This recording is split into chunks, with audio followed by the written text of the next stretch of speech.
O João Silvério Trevisan é escritor, jornalista, ensaísta, dramaturgo, diretor roteirista de cinema, um dos principais nomes do ativismo LGBTQIA+, no Brasil, autor de diversos livros, como Ano em Veneza e Devassos no Paraíso, e lançou recentemente uma nova edição dessa preciosidade, que é Vagas Notícias de Melinha Marchiotti.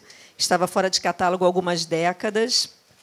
O Edson Megracielo é escritor, organizador de outra preciosidade, que é Educação Natural, textos póstumos e inéditos, que traz 26 contos nunca publicados e o fragmento de um romance inacabado de João Gilberto Noll. Eu queria começar para juntar e vocês dois nessa mesa. Não, mas é para falar mesmo. É para falar. Eu queria que vocês começassem falando o que une e o que afasta a literatura de João Silvério e João Gilberto. Não. Essa é uma pergunta que eu temia, viu, Edson? Eu também. É uma pergunta que eu temia. Eu falei, tomara que não me perguntem, porque o que eu vou ter que responder é... Eu conheci o João pessoalmente, é uma graça de pessoa, além de achar um homem lindo, meu Deus, como o João era um homem lindo, e um doce de pessoa, muito quietão, e a literatura dele é muito quietona, esse é o meu problema. É uma diferença muito grande da minha... Eu sou um bocudo, não é? E o João é um cara de silêncios. Então, eu sou muito diferente do João. Nós tivemos mesa juntos já na balada literária, inclusive, não é? Enfim, é isso, Edson. Espero não ter te decepcionado, viu? Que isso? Tá, acho que tá. Oi. Tá. Então, eu também fiquei muito intrigado com o que poderia sair dessa mesa, e eu acho que vai sair muita coisa boa. Mas eu estava muito curioso para saber se você conhecia o Noll, se vocês tinham se encontrado e o que talvez esses encontros, porque vocês são de gerações próximas, né? E os dois têm uma trajetória longa na literatura. Posso só completar? Sabe o primeiro encontro onde foi? Lá naquele santuário do Brenan, no Recife. Nós fomos visitar juntos. E vocês estavam... Isso em que ano, mais ou menos, foi? O que o Noll estava lançando, você lembra? Eu lembraria o que ele estava lançando, se você lembrar o ano. Foi depois de Ano em Veneza, portanto, talvez 96, 97, até possível 99. O Brenan estava lendo Ano em Veneza ainda por cima. Eu fiquei em estado de graça. Então, mas não foi logo depois. Deve ter sido aí por 96. 96 eu acho que é a época do A Céu Aberto, né? Que é um livro muito... Bom, todo o Noll, né? Os romances dele, você falou que ele era um cara quietão e que a literatura dele também é. E eu acho que sim, eu acho que você tem razão, porque o Noll ele desenvolve na literatura um olhar muito introspectivo, assim, muito metafísico, né? Os personagens dele geralmente são em primeira pessoa, né? Geralmente esse narrador dos romances, ele chegava a dizer que era uma espécie de personagem unificado, né? Que percorria as obras e ele desenvolvia isso dessa maneira. Não sei se você chegou a ver ele lendo alguma coisa dele. Você lembra? Alguém aqui viu o Noll lendo? Você viu, Valéria? Nossa, então ele tinha uma dicção e um jeito de se colocar, de se impostar para ler os seus próprios textos que já causavam estranhamento em todo mundo que o ouvia, né? E eu acho que a literatura dele é bem nesse caminho. Eu acho que a literatura dele é no caminho do estranhamento e ela busca muito o leitor nesse lugar de silêncio também, eu acho. Porque o Noll é um autor que é um pouco difícil. Eu não tenho a experiência de lê-lo, por exemplo, na praia ou no trem. Ele é um autor assim que você precisa estar mais ali propenso a mergulhar, né? Mas, já que estamos falando do meu trabalho no Educação Natural, eu diria que esse livro, ele, assim como os outros livros de contos dele, que ele publicou apenas 2 em vida, né, tendo publicado mais de 10 romances, ele publicou 2 livros de contos. E eu acho que nos contos, inclusive ele me falou isso uma vez, ele disse, nos romances eu tenho esse personagem unificado, mas nos contos é diferente, tem mulheres, tem crianças, tem homens. Então, os contos, eu tenho a impressão de que ele consegue trazer perspectivas e olhares de narradores que talvez tragam para os leitores que estão habituados com os seus romances, tragam para os leitores novas janelas, novas perspectivas. E eu acho que esse livro, especialmente, tem uma curiosidade que, não sei se vocês vão concordar, mas, por exemplo, são trabalhos póstumos, né? Então, assim, são trabalhos póstumos, mas são trabalhos que eu encontrei no computador dele, diferente de outros textos, de outros arquivos de texto que não tinham nome assinado embaixo do título, a maioria nem tinha título.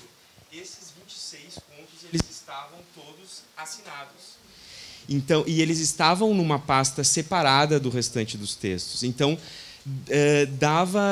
indicava que eram textos que ele já tinha, digamos, de certo modo fechado, mas que ele tinha escolhido, por algum motivo, não publicar no livro de 2006, que é A Máquina de Ser. Inclusive, as datas de modificação, eu explico um pouco ali na nota introdutória do livro, as datas de modificação dos textos eram todas do mesmo ano, de 2006.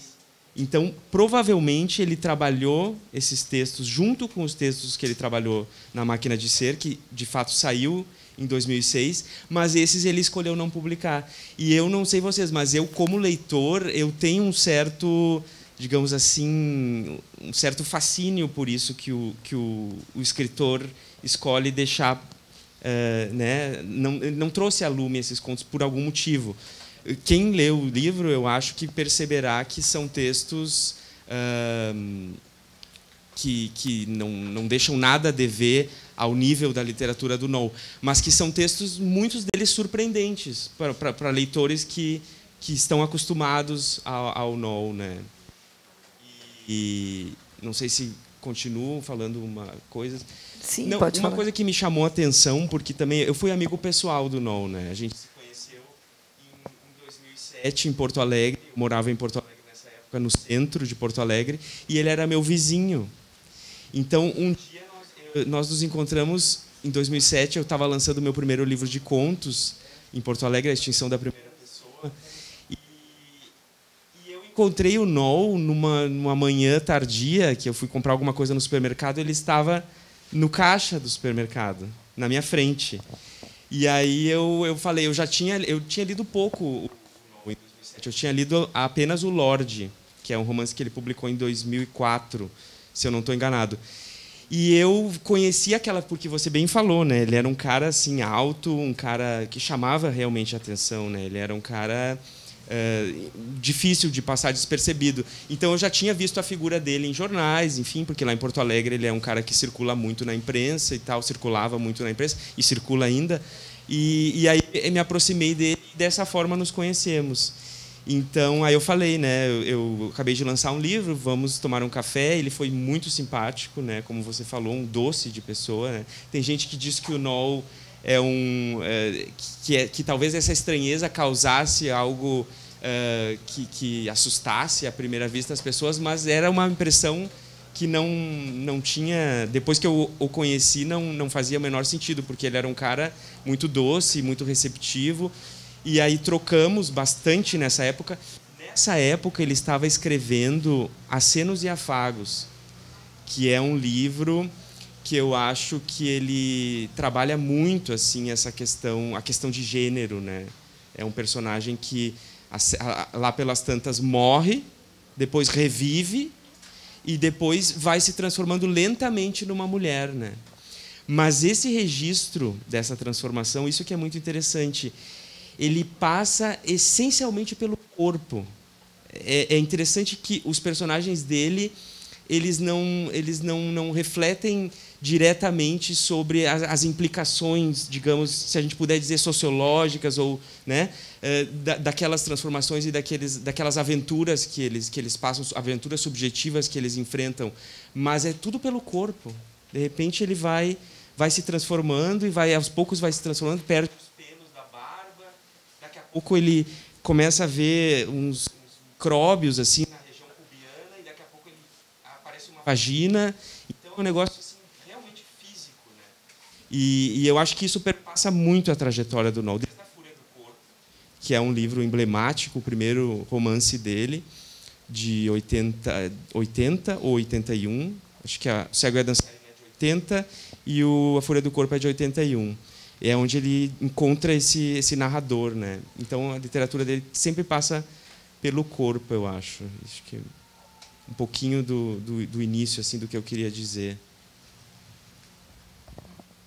João, queria que você falasse um pouquinho do lançamento do livro Melinha, 40 anos depois de quando você publicou, que o contexto político é bem diferente, né? Hoje, de quando você lançou, que a gente estava saindo da ditadura, e agora, apesar da gente também estar com claridade, né, vindo aí, a gente está vendo um conservadorismo muito forte, né, que a gente não tinha ideia, e isso não vai mudar. A gente vai ter ainda tem esse contexto, né? Qual é a diferença para você assim com esse lançamento agora? Eu tendo, Simone, a ter uma visão um pouquinho diferente, no sentido de que eu, quando lancei Vagas Notícias em 1984, estava começando todo o movimento pelas diretas já. Era o final da ditadura, eram os estertores. E eu quero crer que a segunda edição esteja saindo nos estertores do período bolsonarista. Ainda que o bolsonarismo vá continuar, não é? Mas eu acho que me fez muito bem quando caiu a ficha a esse respeito. Eu acredito que são coincidências que me agradam, porque Vagas Notícias é, na verdade, o primeiro romance que eu escrevi, apesar de ter saído depois de Em Nome do Desejo, que foi escrito em segundo lugar, e ele só saiu por conta do relativo sucesso do Em Nome do Desejo, e graças a Edla Van Steen, a atriz e escritora, que bateu o pé para lançar o livro, porque eu já tinha percorrido muitas editoras, não é? Foram em torno de 5 anos brigando para sair o livro. E eu gosto também do paralelo quando eu penso no fato de que aquele impacto que aquele ímpeto que eu sentia enquanto jovem escritor, eu estava buscando o sentido da literatura quando eu escrevi Vagas Notícias de Melinha Marchiotti. Então, eu não tinha horizonte definido, e isso foi magnífico. Nunca mais se repetiu, no sentido de que eu nunca mais tive tanta liberdade ao escrever. Eu simplesmente dizia, não, hoje eu vou pegar o Jean Genet e eu vou reler um trecho do Jean Genet. Vou lá na minha biblioteca, porque é um livro todo de fragmentos, não é? Que foi muito difícil. A montagem do livro é um livro raro, porque eu costumo ter um projeto e brigo nas minhas oficinas sobre a necessidade de ter um projeto mínimo antes de entrar de cabeça. Mas aí, no dia seguinte, eu adoro Marguerite Yourcenar. Uau, eu vou pegar aquele trecho, não é? Então, era uma espécie de... que depois eu desenvolvi muito esse processo no livro do Avesso. Mas já aí era uma espécie de tentativa de abraçar os meus amores literários. Eu não queria ir embora sem eles e elas, não é? Mas aí fui mais longe. De repente, eu estava descobrindo Freud, né? Um ensaio... Dostoiévski, o parricídio, que eu fui estudar meu pai, não é? Qual era o problema com meu pai? E aí eu decidi, eu vou botar o Freud conversando com o Thomas Mann sobre a minha personagem, Melinha Marchiotti, porque todo o processo é a busca, quem seria essa personagem Melinha Marchiotti. E o título é baseado num filme do Luchino Visconti, Vagas Notícias Vagas Notícias da Ursa. Em português acho que ficou Vagas da Ursa Maior, eu acho que em italiano também. E eu achava deslumbrante aquele título. Claro que é. Vagas Notícias do Céu é muito mais impactante do que Vagas Notícias da Terra. Mas eu disse, não, eu estou, não é, cavocando esse chão aqui da minha literatura. Então, eu fiz, por exemplo, Freud, numa carta, discutindo a Melinha, o que aconteceu com essa mulher, com não é, os dois discutindo. E aí, lá pela frente, eu disse, eu adoro Bakunin. Eu estava num período anarquista. E, aliás, eu continuo... eu continuo brigando com os anarquistas e amando. E amando muito. E aí eu resolvi pegar o Bakunin. Eu vou botar os dois falando Dostoiévski e Bakunin, falando sobre minha personagem. Então, tem uma correspondência, não é, entre Bakunin e Dostoiévski. Aí, lá pelas tantas, apareceu aquele sexólogo alemão, faz parte da... Não. O que fundou o Instituto de Estudos Sexuais. Oh, meu Deus. Enfim, já eu vou lembrar. Faz parte da ansiedade, viu, Lívia? E peguei... Eu tinha pesquisa razoável, não tinha internet, obviamente. E aí eu peguei eu encontrei, num livrinho que eu tinha sobre ele, na década de 20, ele já começou, enfim, no começo do século 20,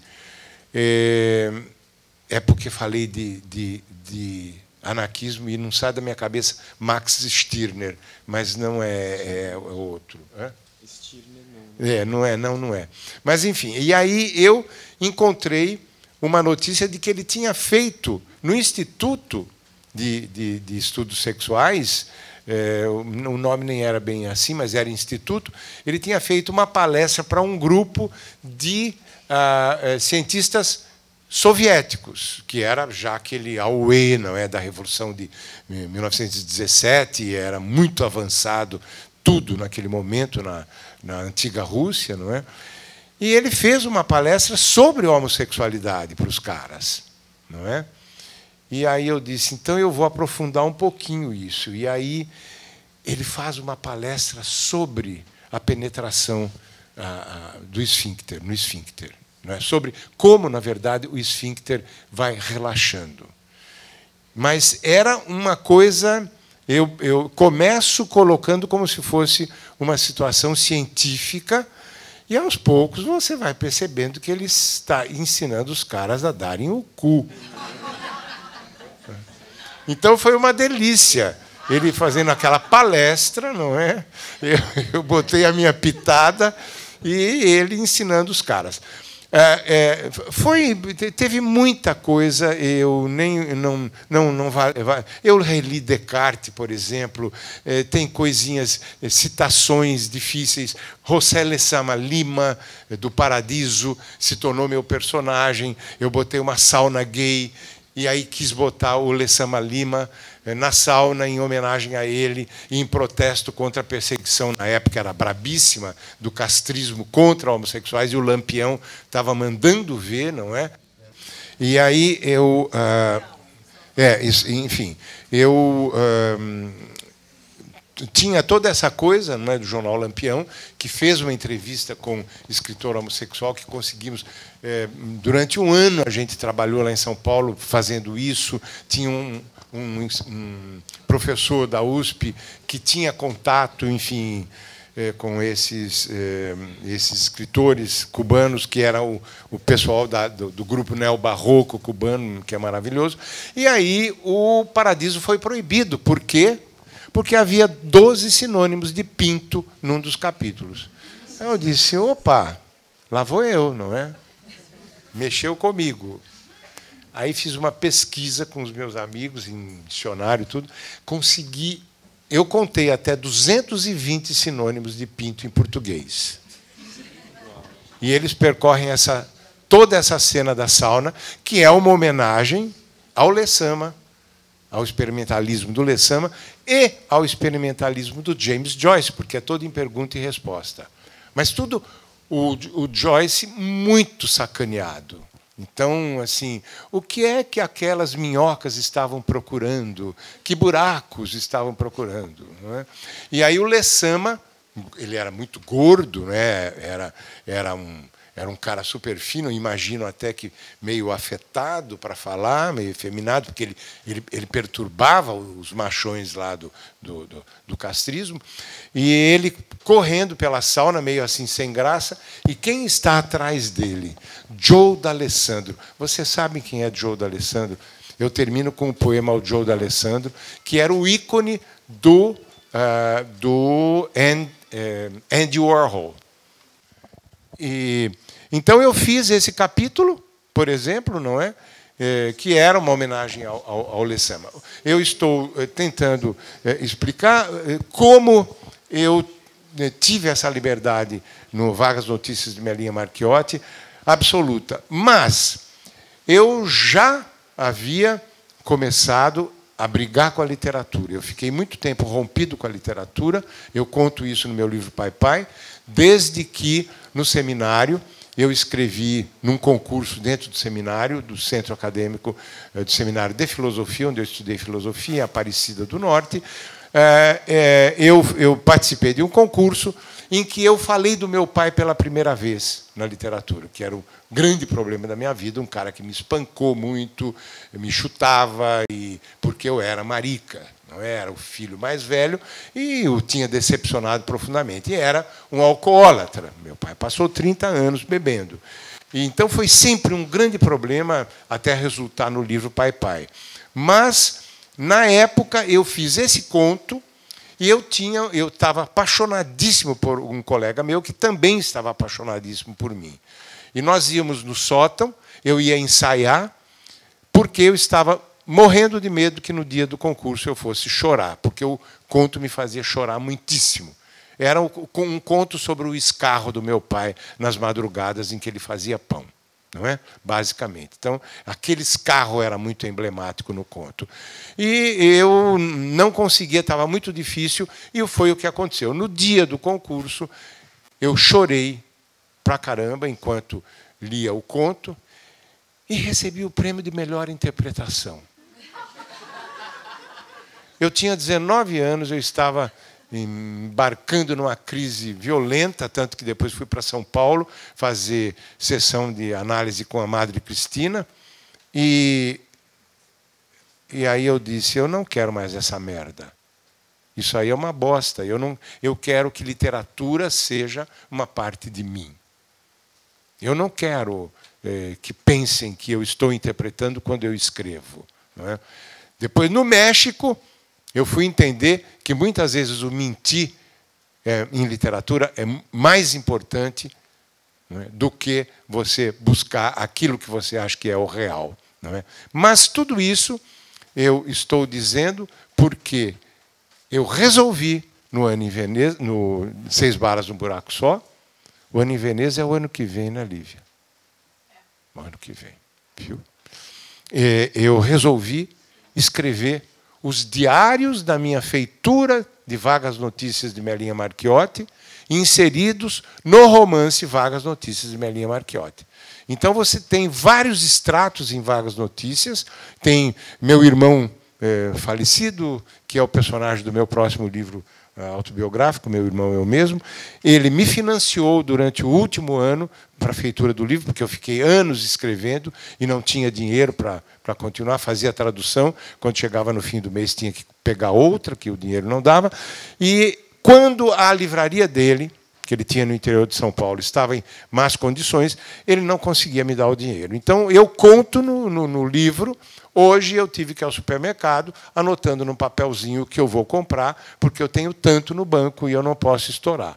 Não é? Então, tudo isso porque eu adoro os bastidores. Eu adoro os bastidores da arte. Eu acho que eles são tão magníficos, magnífica é a palavra, tão magníficos quanto a obra produzida. E nisso, na época, eu ia contra tudo que eu conhecia na academia. Eu nunca fui um cara de academia, não é? Eu deixei o estudo de filosofia, mandei todo mundo à merda, que era uma porcaria. Eu estudava na PUC de São Paulo, que era pura escolástica. Eu tinha deixado o seminário, não queria mais continuar estudando filosofia católica, não é cristã, é escolástica. E aí eu realmente cortei relações com a literatura nesse período todo e fui fazer cinema. E aqui, quando eu voltei, então, eu reafirmei essa postura. Eu quero que a minha literatura se misture com a minha vida. E a minha obra, na verdade. Não é? Tanto que, no final do meu filme, do meu próprio filme, o meu único filme longa-metragem, Orgia, o Homem que Deu Cria, eu apareço tendo uma crise epilética no final, não é? Me debatendo no chão do centro de São Paulo, enfim, porque eu não sabia como é que eu ia terminar o filme. Não é? Então eu falei, vou botar uma crise epilética aqui. Enfim... Então é isso, a liberdade que eu tive. Por isso a Lívia, ela não imagina a felicidade que ela me deu. Ela me mandou um dia um e-mail assim. Está aqui a minha editora da Record e da não sei se é Olímpio, enfim. E aí ela me disse, me pediu um ensaio, enfim, um pós-fácil para o livro do Oscar Wilde, o Retrato de Dorian Gray.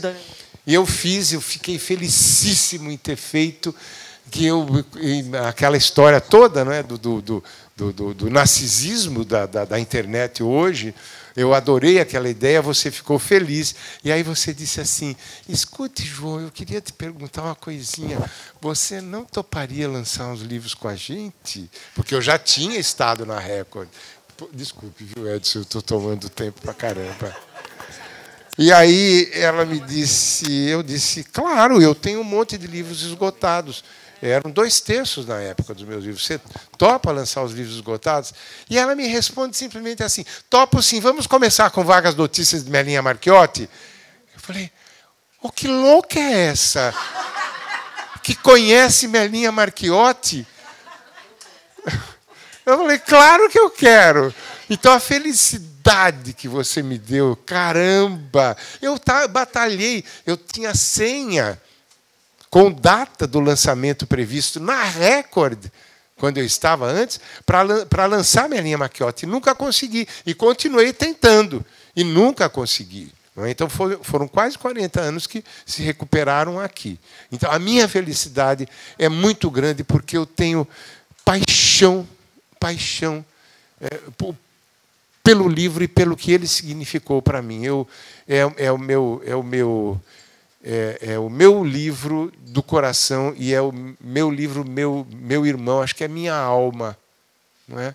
Porque eu trabalhei aí uma coisa importantíssima para mim, a gente fala depois, que é a pornografia poética, não é? Ele é um livro considerado pornográfico, não é? Graças a ele que eu nunca entrei na USP, por exemplo. Se tiver alguém da USP aqui, pode comentar lá. Eu só entrei com um ano em Veneza, na USP, olha lá. Mas, enfim, então é isso, Simone. Não, eu queria aproveitar que você mesmo falou aqui da literatura, da sua vida na literatura, queria perguntar para o Edson, para ele falar um pouquinho disso também na literatura do João Gilberto Noll. Quanto que tem da vida dele na literatura dele? Estou ouvindo o João falar sobre o Melinha Marchiotti, que eu peguei hoje o meu exemplar, já estou super curioso para ler. E o João falou das referências, né, que ele lia alguma coisa e aí aquilo ali despertava um gatilho, escrevia ali a Genê, depois tal, essa costura, né? E eu acho que o Noll, ele, inclusive eu trago um pouco aqui no pós-fácil que eu fiz, ele deu muitas entrevistas, né? Então ele era um cara que também pensava muito a literatura e ao longo das entrevistas dele, que são muitas, e tem internet, jornais e etc., ele se autodefinia como escritor de 3 modos, né? Eu sou um escritor de linguagem, eu sou um escritor do inconsciente e eu sou um escritor metafísico. Essas autodefinições, se vocês pegarem as entrevistas do Noll, que são várias, tem muitas na internet, vocês vão perceber que uma ou outra dessas vai sair, às vezes mais de uma. Então, eu fiquei pensando, quando o João estava falando, o João Gilberto, ele acessava a literatura, acho que mais por meio desse inconsciente, né? Ele usava um termo do Otávio Paz, que era um pensador que ele gostava muito, mexicano, também brilhante, poeta, etc. O Otávio Paz tinha uma coisa que ele dizia que era a consagração do instante. Então, eu acho que o Noll, e aí encontra a questão do escritor de linguagem, porque a consagração do instante, na verdade, é a consagração do instante da linguagem. Quando você dá acesso, né, para esse inconsciente e a linguagem vai saindo. Ele, inclusive, dizia e me disse que tinha momentos em que ele sentava diante do teclado e ficava até abismado de ver aquelas mãos correndo soltas no teclado, né? Então, o Noll, eu acho que a literatura dele, voltando para aquela coisa do corpo, né, ela tinha uma matriz muito orgânica. Eu acho que as referências dele, elas eram acessadas, digamos, por uma outra via, por essa via mesmo de que elas já estavam todas condensadas, e aí, quando ele fazia esse exercício de se instalar para escrever e acessar esse inconsciente, eu acho que esse fluxo vinha mais dessa forma, né? Eu acho que ele não tinha, as referências dele não eram tão marcadas, talvez, né? E a outra coisa que me despertou enquanto você estava falando é que você falou do aspecto fragmentário, né, do Melinha. E o Noll não tinha muito isso, né? Eu acho que o texto do Noll também é um corpo. O Acenos e Afagos, que é esse romance que eu cheguei a citar, que são mais de 250 páginas, ele é escrito em um parágrafo, né? Então ele tinha esse trabalho com a linguagem que eu acho que vinha desse lugar físico, essencialmente, né? E uma coisa que eu fiquei curioso, você falando do Melinha, porque é um personagem ausente, né? E o Caio, que também é gaúcho e também conheceu o Noll e tudo, ele tem aquele romance Onde Andará Dulce Veiga, né? Eu fiquei curioso porque eu não sei exatamente o ano, mas eu fiquei pensando se ele foi depois do Melinha, né? O Dulce Veiga, bem depois, né? É o último trabalho do Caio, né? Mas achei interessante isso. E os personagens do Noll, pelo contrário, essas ausências elas não aparecem muito na obra do Noll, né? Ele é sempre uma voz, que ele gostava dessa palavra também de chamar, né, a voz que vai indo, né? Ela vai digamos assim, ela vai se articulando a partir do que vai surgindo naquele aqui e agora, digamos assim, da narrativa, né?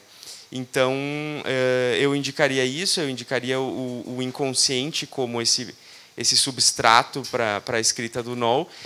E você falou do Melinha, né? Eu acho que tem um ponto de encontro que você começa a perceber a partir, talvez, de Lorde, que já é da fase mais tardia do Noll, e aqui muito vocês vão perceber que é a questão do humor.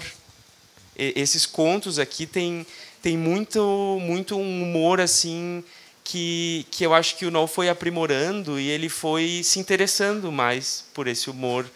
E ele chegou até a me dizer que a ironia era um ponto nevrálgico da modernidade, né? Então, acho que o humor dele passa um pouco por isso, e eu acho que é mais ou menos por aí, assim, do registro do Noll. E aí poderíamos entrar na questão do sou um escritor metafísico, né? Porque isso aproxima vocês. O Noll, você foi seminarista, né? O Noll não chegou ao seminário, mas ele foi coroinha. E isso ele declarou também muitas vezes que foi uma coisa que traumatizou muito ele, né? Não sei, para você eu imagino que sim, porque eu já li alguns trechos da tua obra também, né? O Pai Pai começa com aquela leitura do Por que me abandonaste, né? Então eu vejo que tem esses momentos bíblicos também no teu imaginário e no do Noll muito também, né? Aqui nesse livro tem vários, tem uma cena em que o personagem está num museu de Londres e ele vê os quadros do Giotto. E ele faz toda uma leitura também transgressiva, né? Ou melhor, uma leitura que não tão frequente daqueles retratos do cristianismo, né? Isso aparece muito no Noll. E por que metafísico, né? Porque ele disse o seguinte para mim também, porque eu estou falando, disse para mim, porque eu tenho uma entrevista também com o Noll publicada. Então, quando eu digo para mim, é nessa entrevista que ele me deu. Ele me falou assim, eu sou um cara, eu acho que eu vou citar literalmente, porque de tanto escrever essa entrevista, eu acho que eu já decorei. Mas ele disse o seguinte, eu sou um cara que se considera ateu hoje, mas que mantém esse desejo de ser maior do que ele é. Né? Então, esse desejo de ser maior do que ele é a chave para entender o Noll como um escritor metafísico, né? E isso não abandona a literatura dele. Por isso que eu acho que, além de uma literatura profundamente, essencialmente física, o Noll, através da linguagem, ele acessa esses abismos existenciais também, né? Por isso, um escritor metafísico. E não nos esqueçamos que ele era um ouvinte de carteirinha de Bach, né? João Sebastião Bach. E o Bach ele inclusive coloca isso também numa outra fala, né? O Bach representava essa vontade de elevação que nós temos, né, através da arte. Então, o Noll nunca perde isso na obra dele. Acho que ele nunca deixa isso para trás. Ele é um cara que tem essa profundidade também existencial e metafísica na obra dele. Eu vou abrir para as perguntas, mas antes eu estou vendo que você pegou o livro. Você quer ler alguma coisa? É uma coisinha. Foi muito interessante você falar do elemento metafísico, porque o metafísico do Noll talvez tenha sido uma reação, uma forma de reagir contra digamos, o aprendizado cristão. A minha forma de reagir é mais bocuda, como eu disse, é mais... eu saí do seminário sabendo que eu era homossexual e fui direto no ponto. Não é? Eu quero saber quem sou eu. Quando eu escrevi Devassos no Paraíso, eu disse, eu quero saber quem sou eu na história do meu país, porque eu não conheço, não tenho a menor ideia. Então, eu antes de mais nada, escrevi um livro para me decifrar o meu enigma. E algo semelhante acontece com a religiosidade. Eu acho que, mesmo que a gente se julgue, enfim, no mundo ocidental, mesmo que a gente se julgue ateu, a gente tem um substrato cristão.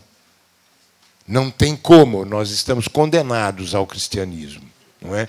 Então, mesmo depois que eu reneguei o cristianismo e deixei entre parênteses a ideia de um Deus, eu continuei ligado a esses temas. Então, o que você chama de metafísico, eu chamaria, no meu caso, de sagrado. Porque eu tive também uma vivência no seminário que foi muito contraditória. Eu entrei num seminário muito antiquado e 2 anos depois aconteceu o Concílio Ecumênico, eu conto isso no Pai Pai, o Concílio Ecumênico Vaticano II, e, de repente, eu estava no seminário mais avançado da América Latina. Vieram padres novos, ao contrário de proibir a amizade, eles diziam, vocês têm que ter amigos, é fundamental a troca de amizades, o aprendizado é muito importante, a fidelidade à amizade é importantíssima. Então, começou por aí. Eu estudei cinema, eu fiz curso de cinema no seminário, não é? E, quando eu resolvi sair do seminário, eu conheci os podres todos da igreja e odiava. Não é? Mas, para vocês terem ideia, quando eu era adolescente, eu escrevi um diário, Querido Jesus. Não é? Porque eu precisava dessa intimidade. É um tema que está presente de cara no Em Nome do Desejo, não é? Que é um embate entre o amor carnal e o amor cristão. E eu acho que essa contradição que eu vivi, porque eu me apaixonei desde o começo por... Eu perdi a conta dos colegas pelos quais eu me apaixonei no seminário. Mas não era ficar apaixonadinho. Era metafisicamente e sagradamente apaixonado. A Sexta-feira Santa, para mim, que eu conto no Em Nome do Desejo, era um momento de grande amor. Era uma carnalidade absoluta na celebração da morte e ressurreição de Cristo. Então, eu comecei a me interessar, por exemplo, por Santa Teresa d'Ávila, que era uma louca. Não por acaso ela foi perseguida pela Inquisição. Não é? Santa Teresa tinha o projeto de ressurreição eterna da carne, para que ela pudesse transar eternamente com o Espírito de Deus, ela enquanto carne.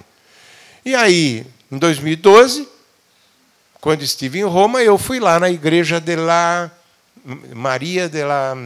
Eu sempre esqueço esse nome, de la Santíssima, alguma coisa. Não me lembro o nome também. Mas aí eu... E a estátua do Bernini, né? Exatamente. Estava fechando a igreja, bati na porta da sacristia, aí vem o padrezinho lá, um mongezinho, e achou estranho o sotaque, perguntou de onde é que a gente era. Eu disse, do Brasil. Ele disse, eu morei 28 anos no Brasil. Não é?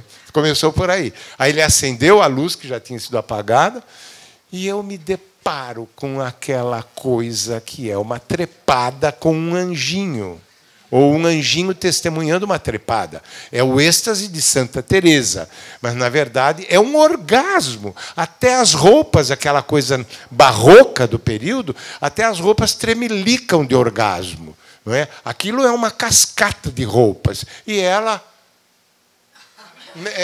exatamente. E tem um anjinho com uma flecha. Aquilo não é anjo, aquilo é Eros. É o Eros pagão. Ela está amando carnalmente. Bem, o padre abriu a livrariazinha para mim, eu comprei um cartazinho, não é? Com essa reprodução, mas só para explicar que Santa Teresa, para mim, se tornou uma referência, ela e San Juan de la Cruz, não é?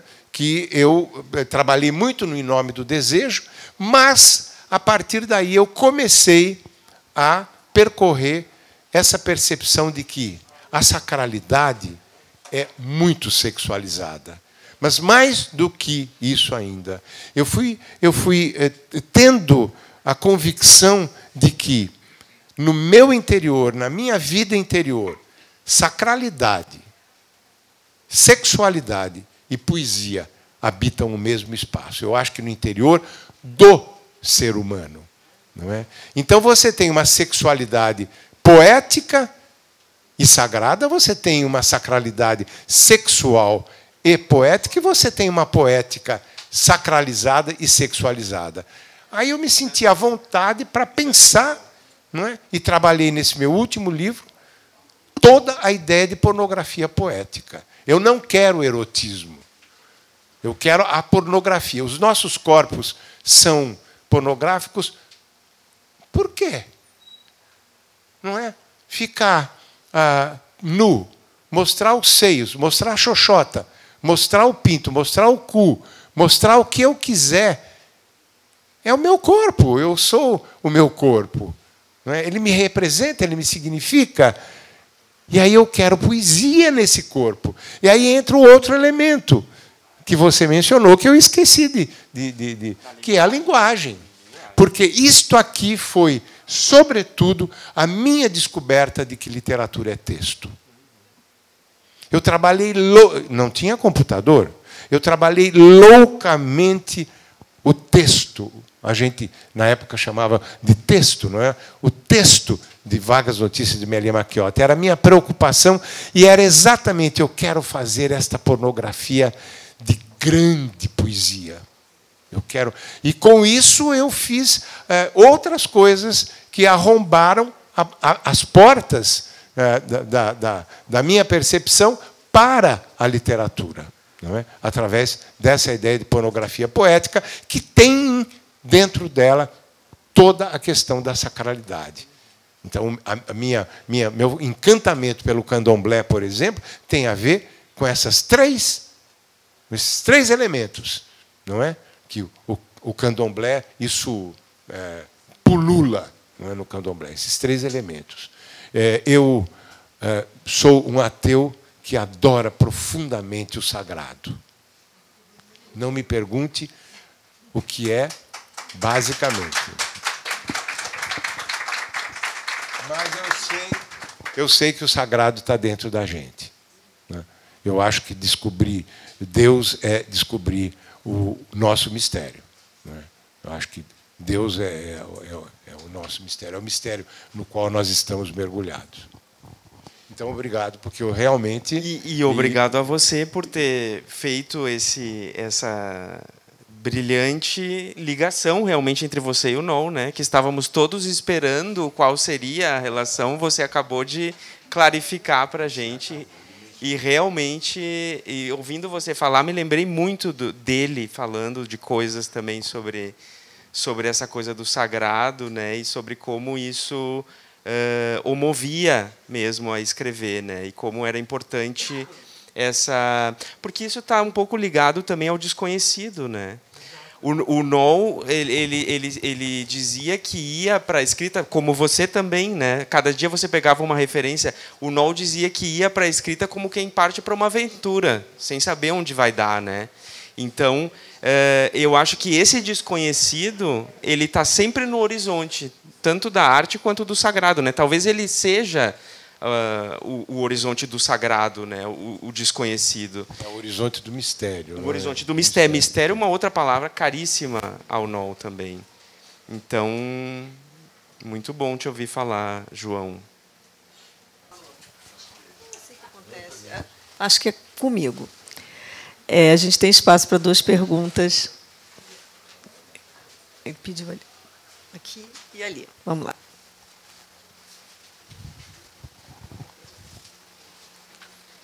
Queria fazer uma pergunta para o Bocudo. O Devassos do Paraíso foi assim marcante para o Brasil, para a gente gay, religioso ou sagrado. E eu queria saber se você chegou a ter sexo no seminário ou só foi uma coisa espiritual.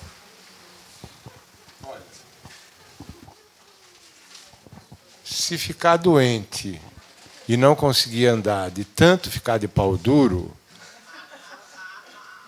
eu não tinha condições de arrebentar. Eu estava numa crise, compreendendo, entre outras coisas, a minha homossexualidade, e eu não tinha forças para arrebentar com um chute essa muralha. Mas o meu corpo arrebentou. Então, de vez em quando, eu chamava o Davi, quando eu escrevi o meu primeiro livro de contos, Testamento de Jonatas deixado a Davi, era exatamente porque ele se chamava Davi, e nós combinamos que ele me chamaria de Jonatas. Era a única referência que nós tínhamos de um grande amor. E o meu diretor espiritual, que era um padre jovem, ele dizia: olha, o amor que você e Davi têm por si, entre vocês, ele é muito importante para a formação de vocês, para a vida de vocês, para a descoberta. Então, isso vai... Claro, aí para eles vinha o resto do discurso. Essa questão da sexualidade vai ser superada, vai acabar. E o meu pau ficava duro e não acabava.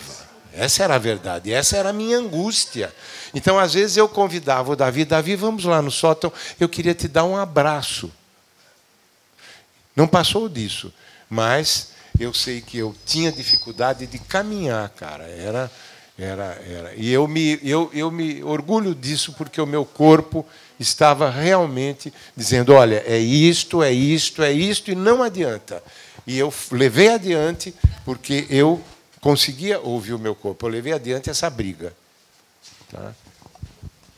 Agora, você passou a perna em alguém quando você foi falar? Não. Eu estava pensando na questão do... Não, mas espera um pouquinho. Então, você ganhou este livro. Porque o que nós combinamos é que a primeira pessoa que fizesse uma pergunta iria ganhar o livro. E alguém levantou a mão também, por isso que eu perguntei. Ops, desculpe. Está linda essa capa aí. A questão mais era se hoje em dia você se sente mais fácil de falar do sexo que aconteceu lá atrás, ou ainda tem certos tabus que restringem.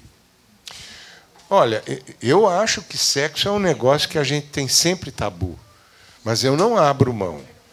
Então, os meus livros, cada vez mais, isso aqui já é o meu primeiro romance escrito, e já, não é?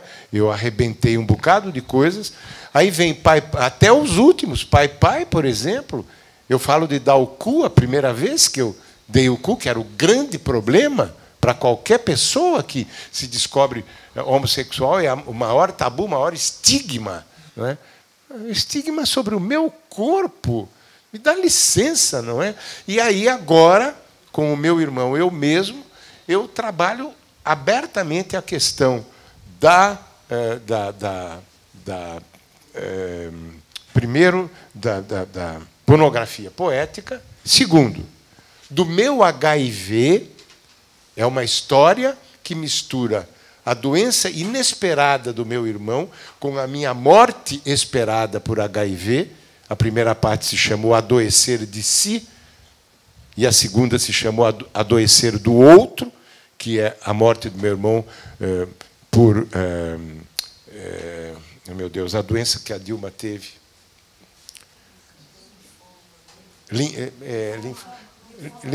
Linfoma, exatamente. Só que o dele era 80% de chance de curar e ele ficou nos 20%. Não é? Então, eu era o cara que estava ali fadado a morrer, estava marcado para morrer, e não ele. E era o grande amor da minha vida, esse meu irmão, que morreu com 48 anos. Não é? Então, foi uma coisa dilacerante para mim. E, no meio dessa coisa dele, eu me descubro infectado pelo vírus. Não é?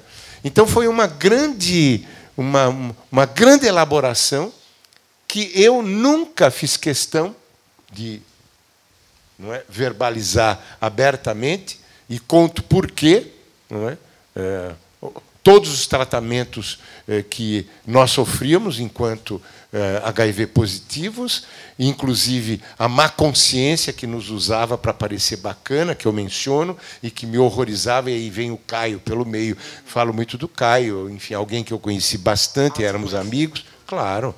E aí, a outra coisa é... Pois é, por exemplo, eu menciono o meu período SM. Eu não me detenho muito, mas o SM, para mim, é uma coisa de grande sacralidade, porque todos os paradoxos estão na relação amorosa, que o Freud dizia que era a grande relação amorosa, porque ela arrebentava com todas as barreiras. Como é que você vai amar? Não é? Como é que você vai transformar a dor em grande amor? É possível? Né? E aí você vem, mas o master é o cara que ele goza imaginando a dor do outro, ele está sofrendo a dor do outro. E o masoquista, ele goza porque ele está saboreando o fato dele ter o seu master gozando. Não é? E, frequentemente, numa relação sadomasoquista, até onde eu conheço, não é muito grande, mas eu tive... Não é? Interesse, inclusive, de leitura, é que, frequentemente, o masoquista é que organiza a relação. É fascinante. É fascinante. Não é? Então, é o máximo do paradoxo amoroso e que, para mim, instaura a questão da sacralidade no ponto mais alto da contradição. Igreja Nossa Senhora da Vitória e Magnus Hirschfeld. Magnus... oh, meu Deus. Hirschfeld. Magnus Hirschfeld. O professor que ensinou como dar o cu. Quer dizer... Primeiro, eu queria agradecer pela conversa. Muito bonito ver Edson dando voz a João e João em toda a sua voz. Queria fazer um panorama, porque assim, eu acho que a gente tem medo de utilizar linguagens que têm esse limiar da abjeção com a pornografia atualmente. A gente pouco encontra livros de temáticas LGBTs que têm medo de se colocar nesse lugar de abjeção e ressignificar esse lugar. Acho que você trata muito disso em Devassos no Paraíso, né? De entender gay, entender viado, entender bicha a partir de outros espaços. E eu queria pedir que você pensasse um pouco como que você acha que Vagas Notícias vai representar agora, voltando ao mercado, e com todo esse humor e com toda essa pornografia que está abrindo, acho que, outras portas a outros leitores que nunca viram isso antes. Eu sou um pouco pessimista, ao contrário da Lívia. Graças a Deus que ela não é. Mas é um saco, cara, viu? É um saco. Você ter que ficar começando tudo de novo. Porra, você gosta de literatura, então você leia a literatura de Vagas Notícias de Melinha Marchiotti, que é pornográfica. E que é literatura. Esse, para mim, é o desafio. Não é? Quando você menciona a pornografia, enfim, gay, eu, nesse último livro, eu explico por que não me interessa a pornografia comercial. Porque é feita à base de fórmulas. E fórmula é anti-poesia. Poesia é inventiva. Por que nesses filmes eu tenho tédio com os filmes pornôs gays, inclusive? Olha, eu só assistia filme pornô heterossexual, que eram os únicos que tinha no cinema, porque tinha muita pegação nos cinemas, não é? Pegação homo. Na verdade, só tinha homo lá nos filmes, não é? Hétero. Mas é um saco. É um saco. Os gemidos são mentirosos. É só a mulher que geme, o macho, ela nunca toca na bunda do macho. Ele não chupa, é ela quem chupa. Enfim, ele é o bacana lá, não é? E a única coisa que ele tem que fazer é ficar de pau duro, não é? E ainda é chamado de ativo. Ele não faz nada, porra. Ele não faz nada. Então, isso me horroriza, porque me enche o saco e eu não aguento. As feministas estão fazendo um pouco isso, inclusive feministas sadomasoquistas, não é? Que é um lance mais... Já tem coisas. Agora, por exemplo, eu trabalhei com um ator de OnlyFans, não é? Que ele se masturba, ele transa com a mulher dele, mas ele tem uma coisa louquíssima em que ele entra com o Tantra. Então, há muitas experimentações que, felizmente, estão sendo feitas, não é? E a descoberta, por exemplo, da identidade de gênero foi um troço importantíssimo. Até 2010, 2015, a gente não tinha ideia dessas coisas e, de repente, tudo isso veio pelo chão, foi tudo derrubado, porque voltamos a falar do direito aos nossos corpos.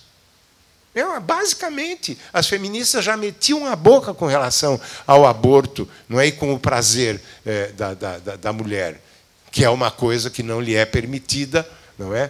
Que é uma coisa que é só, enfim, as putas podem realmente pensar na ideia do prazer. Isso de um ponto de vista da sociedade patriarcal falocrática, né? Que é esse exatamente o pensamento. Enfim, então não sei se eu respondi. Não, acho que sim. Acho que o Vagas Notícias é muito exemplificar disso, de trazer uma nova linguagem para a pornografia e iniciar a pornografia. Eu acho que sim. Obrigado.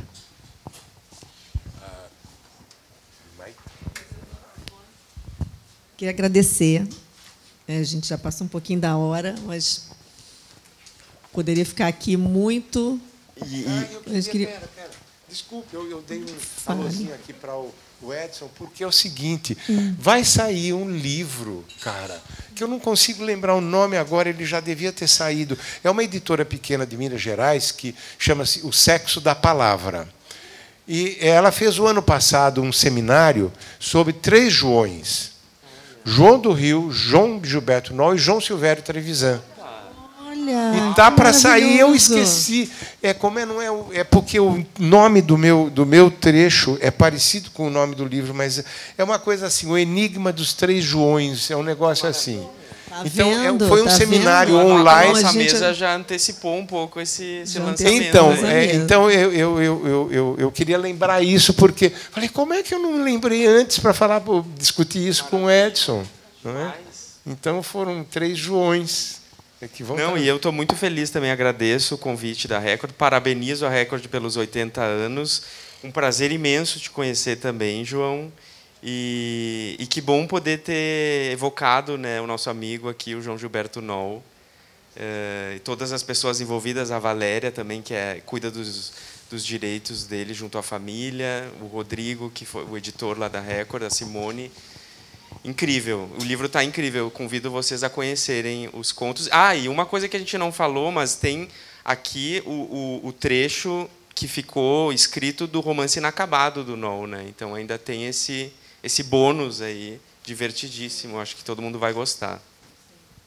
E os 2 vão estar aqui autografando, se vocês quiserem, estão disponíveis.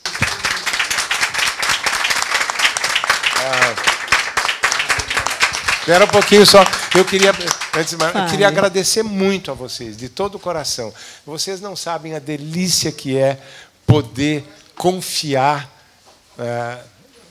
as minhas inseguranças, as minhas descobertas, as minhas possibilidades de descoberta com um público que veio aqui especialmente em respeito a gente. Vocês tiveram um pedacinho da sua vida com a gente. Isso é uma grande alegria. Muito, muito obrigado. E eu agradeço também. Obrigado.